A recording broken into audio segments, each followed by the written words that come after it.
ऐकतोय. शिवाजी महाराजांच्या लढाईच्या पलीकडचा शिवाजी आम्ही ऐकलाच नाही. आम्हाला एवढे शिवराय कळू दिले. शिवराय म्हणजे हातात तलवार घेणे, घोड्यावर बसणे, अफजल खानाचा कोतळा पाडणे, शाहिस्ते खानाचे बोट तोडणे, आग्र्यावरून पळून येणे, स्वराज्याचा राज्याभिषेक झाले शिवाजी महाराज. अरे एवढे शिवाजी महाराज नाही. ढाल तलवारीतले शिवाजी महाराज म्हणजे हिमालयाचं केवळ एक टोक आहे. या पलीकडचा जो शिवाजी आहे तो शिवाजी समाजाला कळणे गरजेचं आहे आणि त्याच शिवाजीचा विचार आपल्याला करावा लागणार आहे.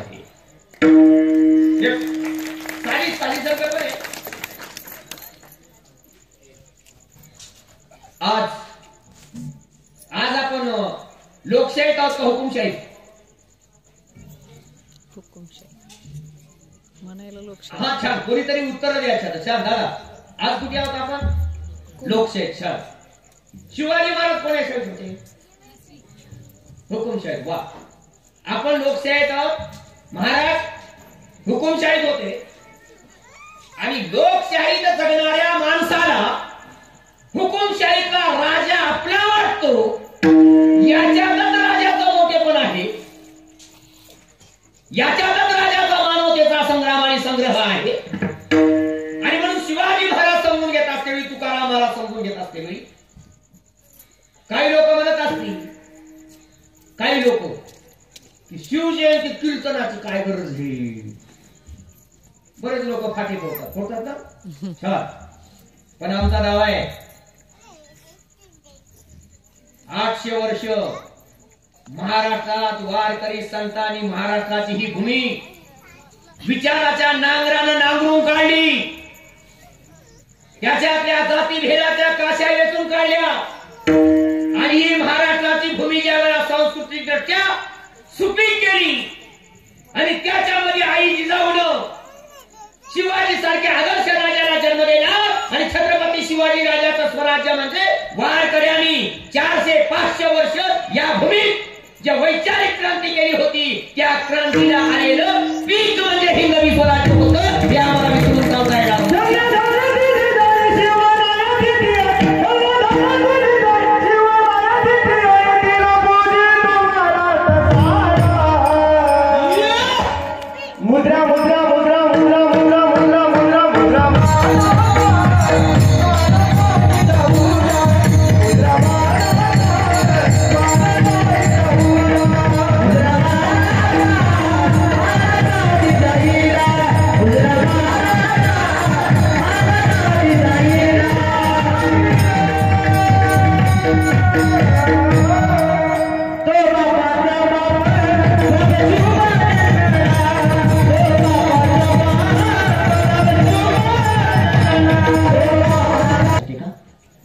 देशात एकटेच झाले तरी पुन्हा आम्ही शिवाजी राजाची जयंती का करतोय आणि वारकऱ्याची क्रांती समजून घेत असते वेळी नामदेवरायांनी कोणती क्रांती केली?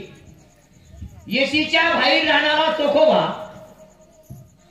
आणि येशीच्या आत राहणारा सुवर्ण या दोन्ही माणसाला एका रांगेत आणून उभा करून सामाजिक क्रांती कशी असते याचं ज्वलंत उदाहरण नामदेव महाराजांनी 12व्या शतकात घालून दिलं. आणि आज आमच्या पाठीमागच्या विचारमंचावरती विविध जातीतील महामानव त्या ठिकाणी आपण ठेवले. याचा अर्थ आमची माणसं वेगवेगळ्या जातीत जरी जन्माला आली असली तरी त्याच्या वैचारिक क्रांतीचा धागा मात्र एकच होता हे आपण त्या ठिकाणी जाहीर करत आहोत. कारण आमच्या लढाईची सूत्र एकाच बाजूची होती. लढाई ही माणसाच्या हरवलेल्या माणुसकीच्या मूल्यासाठी होती. आपण थोडं समजावून घेऊ. शिवाजी महाराजांच्या अगोदर किमान 2000 वर्ष तरी लोकांनी राजाच बघितला होता. किमान महाराष्ट्रातला पहिला राजा आहे की ज्याला लोकांनी बघितलं राजा कसा असतो ते. कारण महाराजांच्या अगोदरची परिस्थिती कशी होती? राजा राजमहालात जन्मायचा, राजमहालातच राहायचा आणि राजमहालातच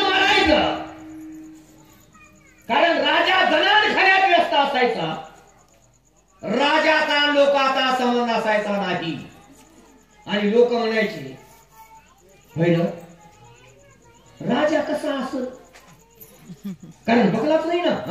राजा कसा असेल, कोणी म्हणायचं दोन-चार हाता असतील, एक दोन आगाव डोकं असेल एखादं, त्याच्यामुळे तर त्यांना राजा होत असेल. लोकांच्या कल्पना होत्या, कारण राजा बघलाच नव्हता. मग कारभार कोण चालवत होतो? राजा जर बघला नाही तर कारभार कोण चालवत होतं? राजाने त्या काळात वतनदार, जहागीरदार, पाटील, पांडे, इनामदार या सगळ्या लोकांना गावावर नेमलं होतं. राजा राजू हलत असायचा आणि हे सरदार राजकारभार चालवायचे. सरदार म्हणजे तुम्हाला शब्द जर अवघड वाटत असेल तर सांगतो, आताचे आमदार आणि खासदार म्हणजे त्या काळचे सरदार. काही बदललं नाही, काही बदललेलं नाही. आणि एक गोष्ट लक्षात घ्या, सरदार हा जनतेशी बांधील असायचा नाही, सरदार हा राजव्यवस्थेशी बांधील असायचा. म्हणजे राजा बोलल ते सरदाराला चालायचं. परिणाम असा झाला की लोक एवढी हतबल झाली की लोकांना वाटायला लागलं हे जिन आता आमच्या शेवटालाच जाणार आहे, आमच्या पहिलंच नशिबात ठेवलेलं आहे. गुलामी जगायचं, गुलामी मरायचं. गुलामी कशाला म्हणतात हे सुद्धा वाटायला येत माहित नव्हतं. आणि अशा काळात 12 जानेवारी 1598 या दिवशी महाराष्ट्रात एक लेख जन्माला आली की जिचा वंश आणि परंपरा किंवा संस्कृती सांगत असते वेळी 5000 वर्षापूर्वी आई तुळजा भवानी, तिच्याही अगोदर हजारो वर्षांना या देशात काम करणारी आद्य माता निवृत्ती, जे नावही कोणी ऐकलं नसेल, महाराज ऐकलं का? कीर्तनात निवृत्तीचं नाव शक्य नाहीये, कारण निवृत्ती म्हणजे आमच्या शेतकऱ्याची पहिली शेती व्यवस्था उभी करणारी आमची आद्य माता, जिला निवृत्ती म्हणतात. सोपं सोपं करून सांगतो तुम्हाला. तुमच्या इकडे अमावस्येच्या दिवशी आऊत लावतात की नाही? का लावत नाही?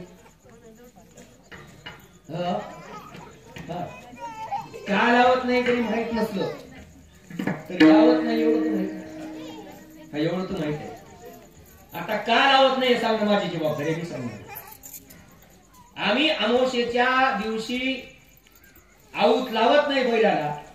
त्याचं कारण आमची जी आद्य गणमाता निवृत्ती आहे तिचा तो जन्मदिवस आहे आणि म्हणून हजारो वर्षे आम्ही ती संस्कृती अजूनही पाळतोय. अमावस्येच्या दिवशी आम्ही बैलाला आऊत लावत नाही. एकीकडे आम्ही आमचा सांस्कृतिक दिवस म्हणून अमावस्या पाळतो, तर दुसऱ्या बाजूला अमावस्येची रात्र शुभ असते का अशुभ असते? शुभ असते. कसे असते ताई? शुभ असते. अमावस्या शुभ शुभ. अमावस्याचं वर्णन कसं केलंय? काळा काळा अंधार असतो. सुरुवातच तिची काळ्या रंगापासून होते. काळा काळ्या काळा काळा अंधार असतो.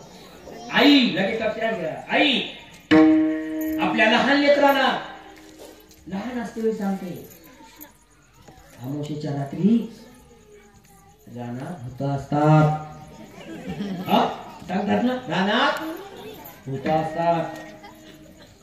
लहान मुलाचा मेंदू म्हणजे कोरा असतो.